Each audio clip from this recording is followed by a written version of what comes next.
Hello everyone, this is Aradhana and welcome to this channel. हम पढ़ रहे थे ग्रोथ एंड डेवलपमेंट यानी कि वृद्धि और विकास, और उसमें हमने कुछ टॉपिक्स, एक दो टॉपिक्स भी करे थे। आज हम नेक्स्ट टॉपिक करेंगे विकास को प्रभावित करने वाले कारक यानी कि फैक्टर्स अफेक्टिंग डेवलपमेंट। ऐसे कौन से फैक्टर्स हैं जिसकी वजह से ह्यूमन डेवलपमेंट जो होता है या तीव्र गति से होता है या फिर उसकी गति मंद हो जाती है। विकास से बच्चे में आए क्रमिक व गुणात्मक परिवर्तनों का संकेत मिलता है। यानी कि विकास से हमें क्या पता चलता है कि बच्चे में कौन कौन से गुण, नए गुण आए हैं या कौन कौन से उसके गुणों में, पुराने गुणों में परिवर्तन हुआ है। विकास पर निम्न कारकों का प्रभाव पड़ता है। तो जानते हैं कि विकास किन किन कारकों से प्रभावित होता है। पहला है माता पिता। तो ये जो कारक है बहुत ही अहम भूमिका निभाता है किसी बच्चे के विकास में, उसके माता पिता। उसके बाद है घर का वातावरण, उसके बाद है अड़ोस पड़ोस का वातावरण, परिपक्वता यानी कि मैच्योरिटी, फिर है आनुवंशिक कारक, उसके बाद सीखने की गति। तो हमारा जो पहला कारक है यानी कि माता पिता, हम कहते हैं ना अक्सर कि बच्चे की हाइट कम है, हो सकता है इसके पेरेंट्स की हाइट कम हो, पेरेंट्स में मम्मी या पापा किसी की एक की हाइट कम हो, या कहते हैं कि बच्चा अगर मंदबुद्धि है तो पूछा जाता है कि क्या इसके मम्मी पापा में से कोई है जो मंद, ऐसे थोड़ा सा निम्न बुद्धि या मंद बुद्धि का हो। तो बच्चे के विकास में उसके माता पिता की बहुत अहम भूमिका होती है। ठीक है। या देखो, बच्चा जब पेट में होता है तो माँ कैसा भोजन ले रही थी, तो ये बहुत सारी चीज़ें होती हैं तो बच्चे के डेवलपमेंट को यानी कि ग्रोथ को, विकास को प्रभावित करती है। उसके बाद आता है घर का वातावरण। घर में कैसा वातावरण है, ये सब बच्चे के विकास को प्रभावित करता है। अगर घर में अच्छा वातावरण है, जैसे सामाजिक विकास को हम ले लेते हैं। अगर घर में अच्छा वातावरण है, जैसे बच्ची लड़कियों और लड़कों के साथ, दोनों के साथ एक जैसा व्यवहार किया जाता है, तो दोनों का सामाजिक विकास अच्छा होगा। लेकिन वहीं अगर कहीं होता है कि लड़कों को ज़्यादा महत्व दिया जाता है लड़कियों की अपेक्षा, तो वहाँ पर क्या होता है, लड़कियाँ घर से बाहर नहीं निकल पाती हैं, तो वो उनका सामाजिक क्षेत्र नहीं बढ़ पाता है, तो उनका सामाजिक विकास कैसे होगा। उसके बाद है आस पड़ोस का वातावरण। तो इसको भी हम घर के वातावरण या माता पिता के वातावरण से जोड़कर हम देख सकते हैं कि जैसा हमारा आसपास का वातावरण होगा हम उस हिसाब से सोचते हैं, या हमारी जो मेंटेलिटी है वैसे बन जाती है। उसके बाद है परिपक्वता, मैच्योरिटी। तो परिपक्वता का एग्जाम्पल देती हूँ। जैसे हमारा जो स्वर यंत्र होता है, जब वो परिपक्व हो जाता है तो हम अच्छे से बोल सकते हैं। उसके बाद अगला है आनुवंशिक कारक। तो आनुवंशिक कारक जो है मानव के विकास को बहुत कह सकते हैं हम कि आनुवंशिक कारक एक ऐसा कारक है जो हमारे बालक के विकास को प्रभावित करने में एक बहुत अहम भूमिका निभाता है। क्योंकि हम पढ़ते हैं कि जो हमारे जो गुण हैं वो हमें हमारे पूर्वजों से मिलते हैं। तो जैसे किसी की हाइट कम है या कोई बच्चा मंदबुद्धि है, तो ये सारे जो गुण हैं वो भी हमें हमारे पूर्वजों से मिलते हैं। उसके बाद है सीखने की गति। तो जो बच्चा जल्दी सीखता है उसका विकास जल्दी होता है, जो धीरे सीखता है उसका विकास देर से होता है। चलिए अब जानते हैं कि विकास के क्या क्या आयाम हैं। और टॉपिक है हमारा विकास के विभिन्न आयाम, यानी कि क्या क्या पहलू हैं विकास के।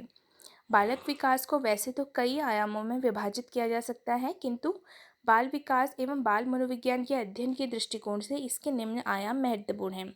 जो बच्चे का विकास है उसको हम बहुत सारे आयामों में विभाजित कर सकते हैं, लेकिन बाल विकास और बाल मनोविज्ञान के दृष्टिकोण से इसके क्या क्या आयाम महत्वपूर्ण हैं हम पढ़ेंगे उनके बारे में।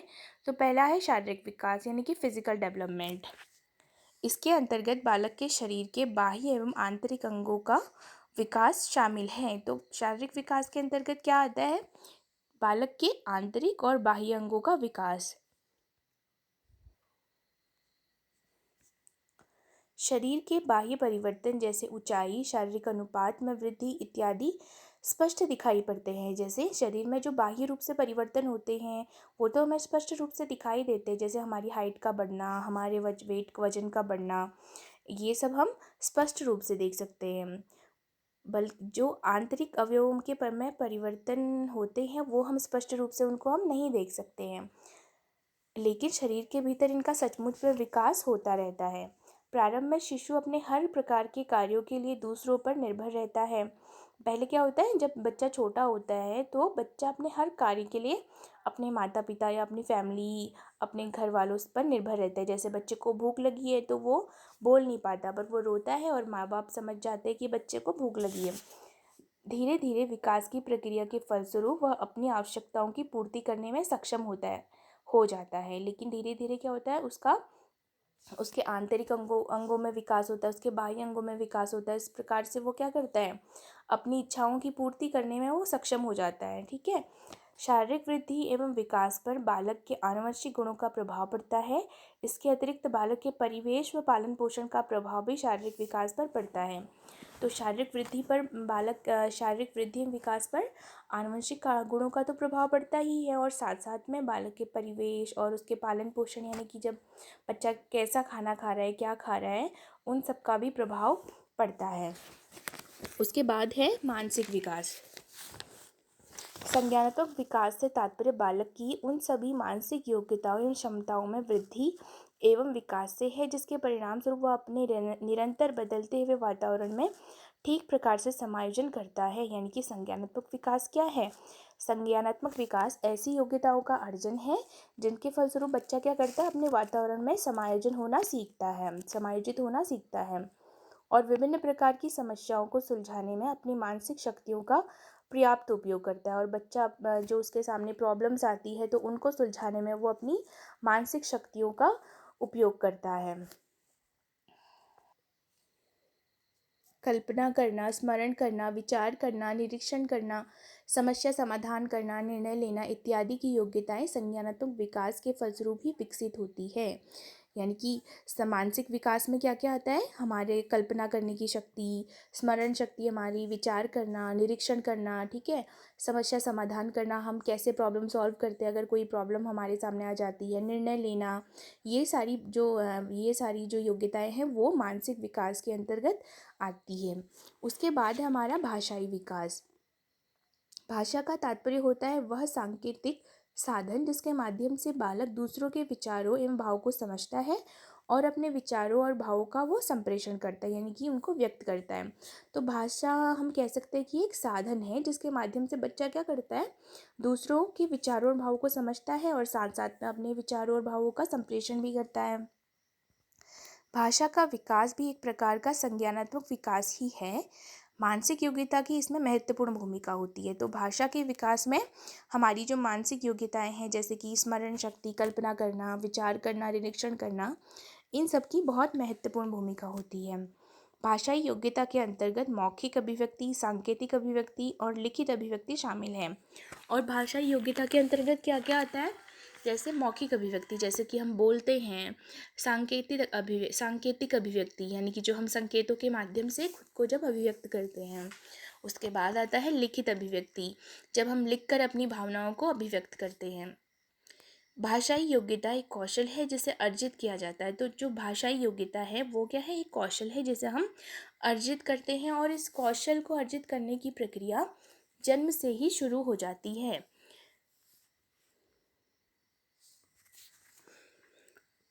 भाषा के विकास में अनुकरण, वातावरण के साथ अनुक्रिया तथा शारीरिक, सामाजिक व मनोवैज्ञानिक आवश्यकताओं की पूर्ति विशेष भूमिका निभाती है।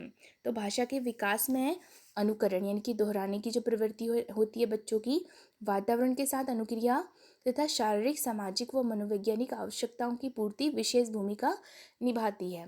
भाषाई विकास बालक में धीरे धीरे एक निश्चित क्रम में होता है, और भाषाई विकास जो होता है वो बच्चे में धीरे धीरे क्रम से होता है। शिक्षकों को भाषा के विकास की प्रक्रिया का सही ज्ञान होना इसलिए अनिवार्य है क्योंकि इसी के आधार पर बालक की भाषा से संबंधित समस्याएं, जैसे अस्पष्ट उच्चारण, गलत उच्चारण, तुतलाना, हकलाना, तीव्र अस्पष्ट वाणी इत्यादि का समाधान कर सकता है। तो टीचर्स के लिए क्यों इम्पोर्टेंट है ये जानना कि बच्चे का भाषाई विकास कैसे होता है, क्योंकि इसके आधार पर ही वो बच्चे की जो भाषा संबंधी समस्याएं होती है, जैसे कि अस्पष्ट उच्चारण करता है बच्चा, गलत उच्चारण करता है, तुतलाता है, हकलाता है, उन सबको वो दूर कर सकता है, इन सब का समाधान कर सकता है। उसके बाद विकास का एक अन्य पहलू है सामाजिक विकास। देखो, मैं, आप, हम सब मिलकर क्या बनाते हैं, समाज बनाते हैं। तो हम मनुष्य जो है एक सामाजिक प्राणी हैं। बालक में सामाजिक भावनाओं का विकास जन्म के बाद से ही शुरू हो जाता है। बच्चा जब जन्म लेता है तो पहले पहले वो सिर्फ अपने माता पिता पहले तो सिर्फ मम्मी को पहचानता है, लेकिन धीरे धीरे अपने परिवार वालों को भी जो जानने लगता है, और जैसे कुछ बड़ा होता है तो अपने अड़ोस पड़ोस वालों को भी जानने लगता है। इसका मतलब क्या हुआ कि बच्चा धीरे धीरे सामाजिक हो रहा है। वृद्धि और विकास के अन्य पहलुओं की तरह ही सामाजिक गुण भी बच्चे में धीरे धीरे पनपते हैं। तो जिस प्रकार बच्चे का धीरे धीरे विकास होता है, धीरे धीरे धीरे उसकी वृद्धि होती है, यानी उसकी ग्रोथ होती है, तो वैसे ही बच्चे के जो सामाजिक गुण होते हैं वो भी उसमें धीरे धीरे पनपते हैं। जब बालक के सामाजिक व्यवहार में वांछनीय परिवर्तन होता है तो कहा जा सकता है कि बालक का समाजीकरण हो रहा है। तो बालक के सामाजिक व्यवहार में जब वांछनीय परिवर्तन होगा तो हम कह सकते हैं कि बालक का क्या हो रहा है, समाजीकरण हो रहा है। बालक एक सामाजिक प्राणी बनता जा रहा है। स्वास्थ्य, बुद्धि, संवेगात्मक विकास, परिवार, शारीरिक ढांचा, पारिवारिक वातावरण, सामाजिक वातावरण आदि बालक के सामाजिक विकास को प्रभावित करते हैं। तो बालक के सामाजिक विकास को क्या क्या प्रभावित करते हैं? स्वास्थ्य है। अगर बच्चे का स्वास्थ्य ही ठीक नहीं है तो वो चिड़चिड़ा हो जाएगा, अब कैसे अपने समाज से अच्छे ढंग से व्यवहार करेगा। बुद्धि, संवेगात्मक विकास यानी कि बच्चे के हाव भाव नहीं, बच्चे की क्या, उसके जो भाव होते हैं उनको हम संवेग कहते हैं। उसके बाद परिवार, शारीरिक ढांचा, पारिवारिक वातावरण, सामाजिक वातावरण आदि जो है बच्चे के सामाजिक विकास में महत्वपूर्ण भूमिका निभाते हैं। उसके बाद है सामवेगिक विकास। संवेग, जिसे हम भाव भी कहते हैं, का अर्थ होता है ऐसी अवस्था जो व्यक्ति के व्यवहार को प्रभावित करती है। यानी कि संवेग क्या है? संवेग एक ऐसी अवस्था है जो हमारे व्यवहार को प्रभावित करती है। भय, क्रोध, घृणा, आश्चर्य, स्नेह, विषाद इत्यादि संवेग के उदाहरण हैं। और संवेग के क्या क्या उदाहरण? जैसे भय यानी कि डरना, क्रोध यानी कि गुस्सा, घृणा, आश्चर्य, स्नेह, विषाद इत्यादि क्या होते हैं? किसी इंसान के इमोशन, संवेग होते हैं। अध्यापक को इन संवेगों की जानकारी अवश्य होनी चाहिए। जैसे बालक यदि डर रहा हो तो अध्यापक को यह जानने का प्रयास करना चाहिए कि उसके भय का क्या कारण है। तो टीचर्स के लिए क्यों इम्पोर्टेंट है इन संवेगों की जानकारी होना? क्योंकि अगर बच्चा जैसे कोई स्कूल में कोई बच्चा है जो डर रहा है स्कूल आने से, कोई टीचर है जिससे उसको बहुत डर लगता है, तो बच्चा क्या करेगा? स्कूल आने से उसको डर लगेगी। तो अगर टीचर्स को पता ही नहीं होगा कि बच्चे के भय का क्या कारण है तो उसकी समस्या को कैसे दूर कर पाएगा? बालक के संतुलित विकास में संवेगात्मक विकास की अहम भूमिका होती है। तो बच्चे का जो सर्वांगीण विकास होता है उसमें संवेगात्मक विकास की अहम भूमिका होती है।